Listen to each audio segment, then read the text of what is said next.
افغانستان میں اگر کچھ لوگ پاکستان سے نفرت کرتے ہیں، افغانستان کے کچھ لوگ پاکستان کے خلاف سازشیں کرتے ہیں، تو اس کا مطلب یہ نہیں ہے کہ پورا افغانستان برا ہو جائے گا۔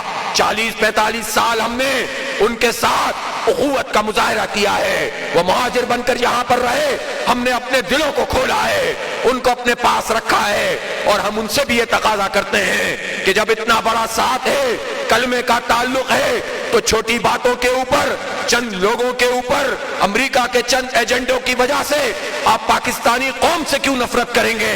ہاں، ان نفرتوں کو مٹاتے ہیں، محبتوں کو بڑھاتے ہیں۔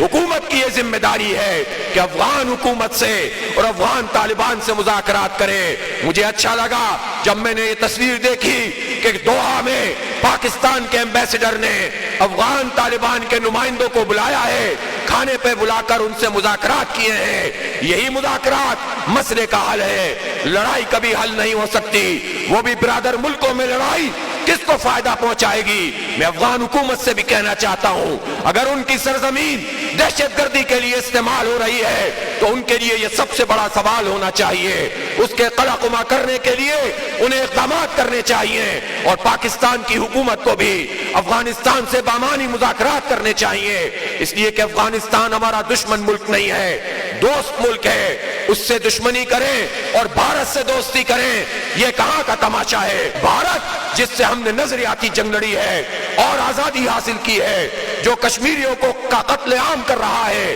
وہاں پر 10 لاکھ ملٹری اور پیراملٹری فورسز موجود ہیں، اس سے تو نواز شریف اور شہباز شریف دوستی کی پینگیں بڑھائیں اور جو دوست ہیں ان کو دشمن بنائیں۔ یہ خارجہ پالیسی نہیں چلے گی، یہ امریکی پالیسی نہیں چلے گی، یہ چائنا کا نام لے کر کوئی آپریشن قابل قبول نہیں ہو سکتا۔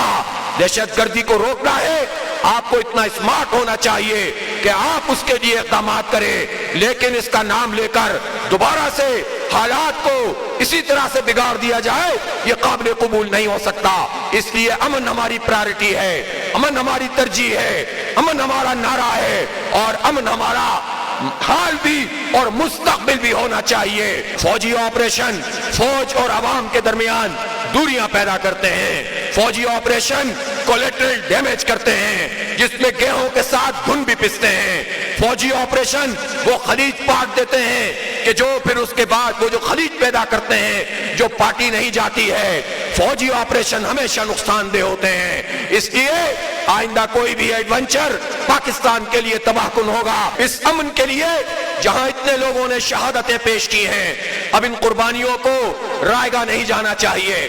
میں یہ بھی کہنا چاہتا ہوں، یہ کس طرح سے فیصلے ہوتے ہیں؟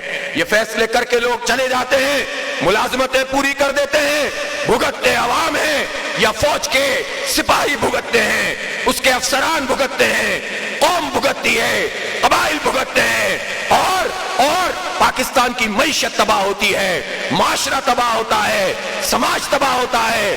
اس لیے ایسے فیصلے نہ کیے جائیں، مذاکرات کیے جائیں۔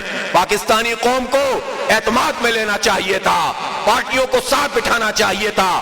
آج تک بھی ہم صرف باتیں سن رہے ہیں، کوئی سنجیدہ کوشش اس حوالے سے نہیں ہوئی ہے۔ آپ ساتھ بیٹھیں گے تو ہم آپ کو بتائیں گے کہ آپ کی پچھلی پالیسیاں پاکستان کو کیا کیا نقصان پہنچاتی رہی ہیں، لہٰذا اب ان پالیسیوں کا اعادہ نہ کیجیے۔ اگر آپ مخلص ہیں پاکستان سے تو پھر بیٹھ کر کوئی راستہ نکالیے۔